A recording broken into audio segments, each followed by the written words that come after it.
All right, so it's been a little while since I did this, because life got a little fucking nuts. Um, let's see.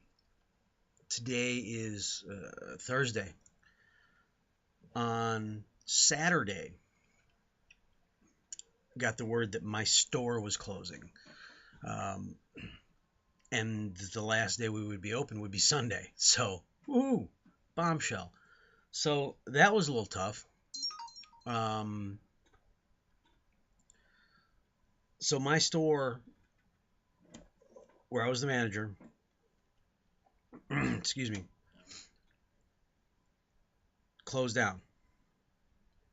It had not been profitable. We were in a great upswing. I had turned the place around. It was doing really well, but they had no plans to do anything to improve the network in the area. Um, and it was just never going to be profitable. It hadn't been profitable. It was not going to be profitable. So they decided not to renew the lease. So Sunday we hung out. We had the store open to do business, and we cleaned and we packed some stuff away. But they had people coming in to do that. So I was about to be unemployed. They found a spot for me in a store near Charlotte. So again, I'm driving an hour to and an hour from work. Not quite as bad as before when I was with Guitar Center. I'm in an assistant manager position, not a manager position, but that's probably going to change relatively soon. Um, my buddy's going through a divorce. I may be moving in with him 11 miles away from this new store. So synchronicity.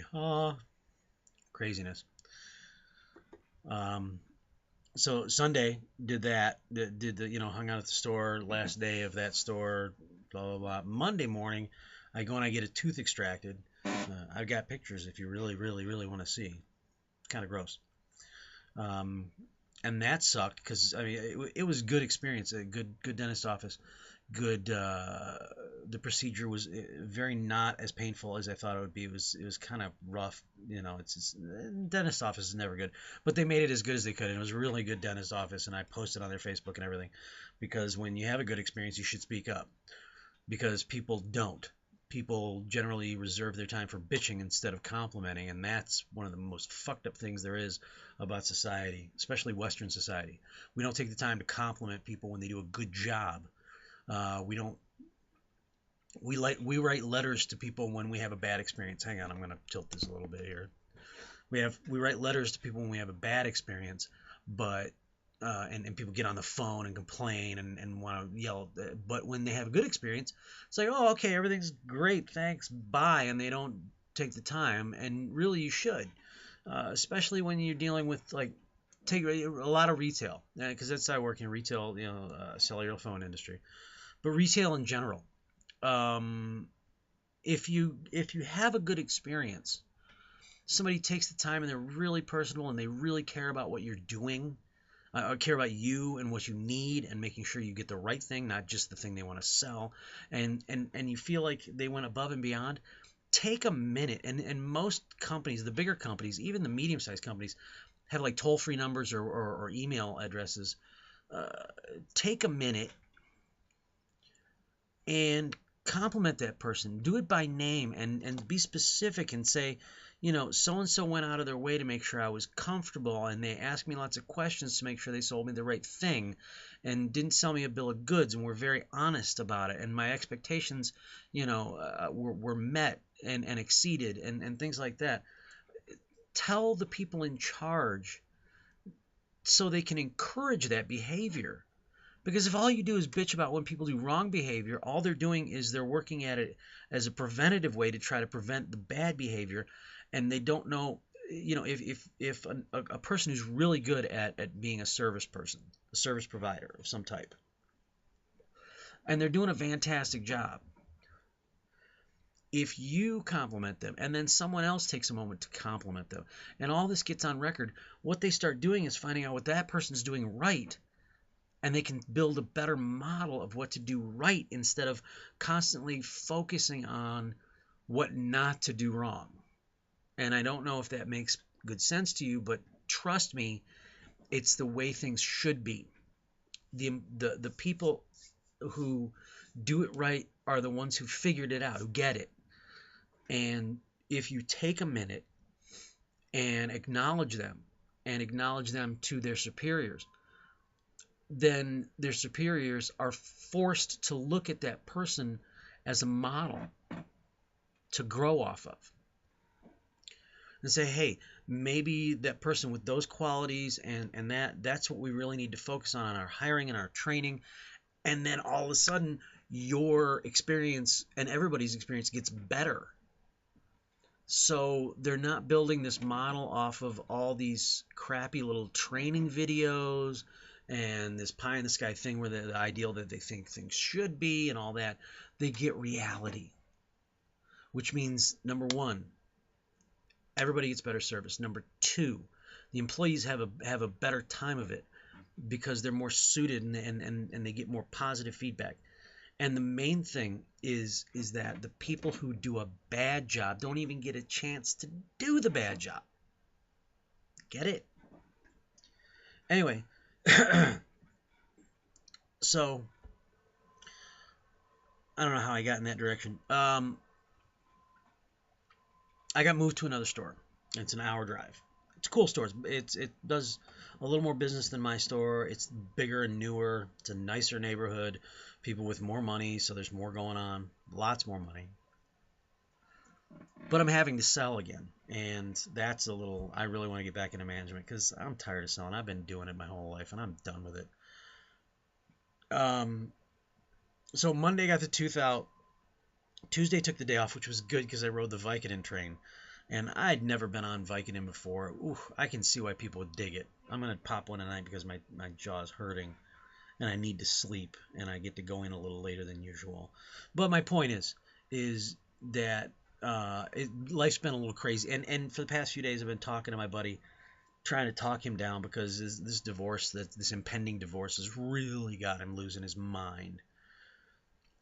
And he just needs to see the light at the end of the tunnel. And that's hard. That's hard in this life. When you're in a shit place and you're completely covered in it, it's difficult to see the end of it. To see where it's not going to suck. There's the day that it's going to suck less is coming. And the day that it's going to suck a lot less is coming after that. And the day that it's going to stop sucking is coming after that. But it's hard to see it when you're in it. Anybody who's been in it knows. A big bad breakup, a divorce, it's not easy to see the end of it. It's very much like, well, fuck, this is it. I've invested my life in this sort of thing. I've invested my heart in this sort of thing. It's hard to find where, what are you doing it all for? What are you doing all this crap for? What are you doing? Why are you working hard? Why are you putting money away? Why are you don't get enough time off and life sucks. And now this happens. And one of the things that you thought you could rely on, you can't rely on anymore.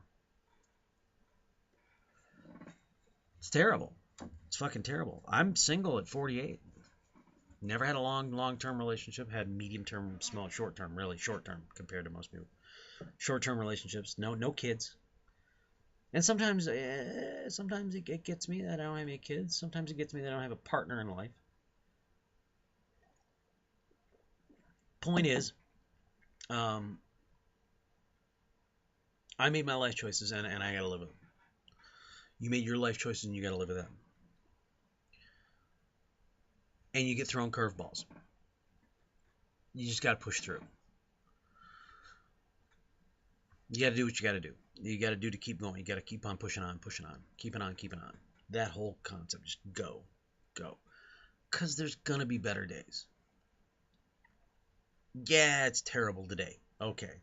You got to deal with all the emotional roller coaster shit. You don't want to eat. You don't want to do anything. You certainly don't want to go to work. You don't want to talk to people. You don't want to be around other human beings. But you got to do it. Because it does get better. I don't know when. And I don't know by what degrees. And I don't know what's going to make it better. And I don't know how to return life back to worth living. But I do know that the alternative sucks. I won't lie to you and say there haven't been times where I've thought about checking out early. Not big time, because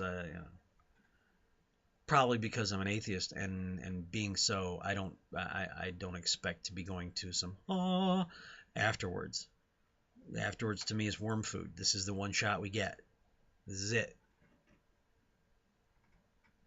So do it right the first time. Do it right.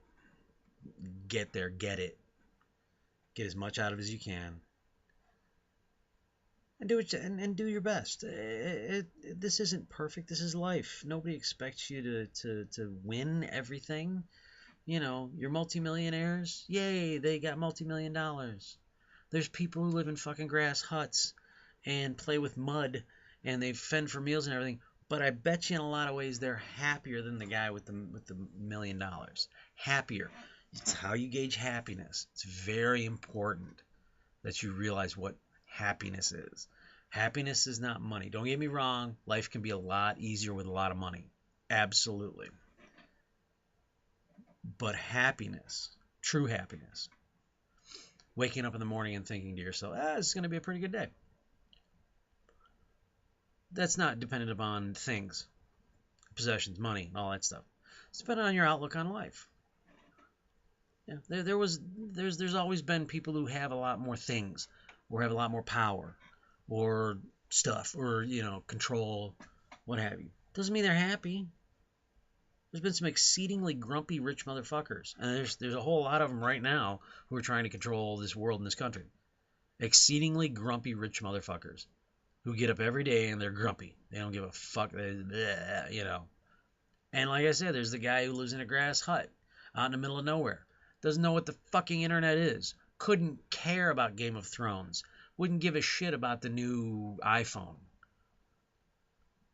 And he doesn't care, man. He lives his life. He does his thing. He keeps going. There's a lot of those people. A lot more than you may think. And they get their happiness the way you're supposed to get happiness. From what they do, from the way they think, from what they absorb, and from those around them. So no matter how fucking bad you think it is, it's not that bad. The alternative is being worm food and not being able to do cool things like breathe and eat. Think about the last time you took a shower and you kind of stayed in there a little longer because the water felt really fucking good. Think about the last time that you were driving and your favorite song came on. Think about the last time you had a cup of coffee or a drink with a friend and how awesome that was. And don't take it for granted. Don't take it for granted, because that person could be gone, and that person who enriches your life could be gone tomorrow. You could be gone tomorrow.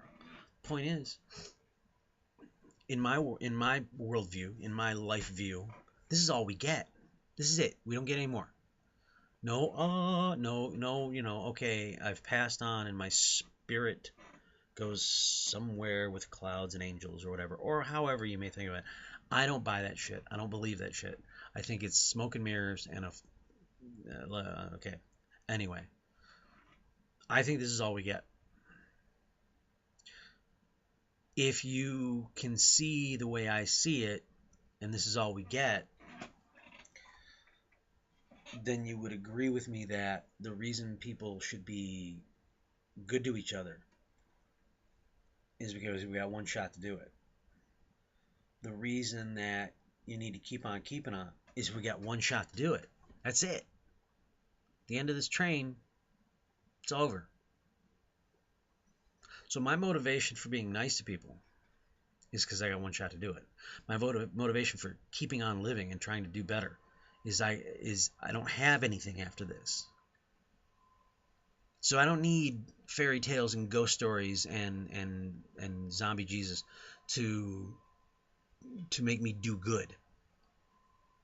I do it because I want to, because I don't worry about being judged after this. I worry about how things are while I'm in it. And that's just me. You think what you got to do.